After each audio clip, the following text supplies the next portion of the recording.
আছিস বাবা? এই তো মা, ভালো আছে। তুমি কেমন আছো?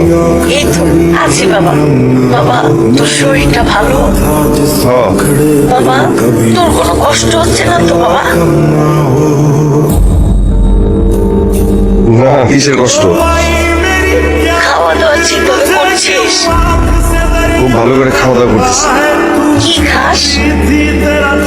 যে এখানে তো এই যে বাংলা রেস্টুরেন্ট আছে না, বাংলা রেস্টুরেন্টে বাংলা খাবার খাই।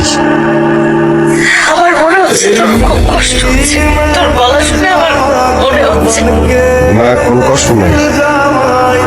তুই আমাদের কথা কোনো চিন্তা করিস না, আমরা ঠিক আছি। তোর মোবাইলে অনেক টাকা উঠবে বাবা। ফোন রাখ, পরে কথা বলবো। হ্যাঁ, আচ্ছা ঠিক আছে, রাখি। মার সাথে আবারও মিথ্যে কথা বলো। আমি ছেলে হয়ে আমার কষ্টটা লুকালো।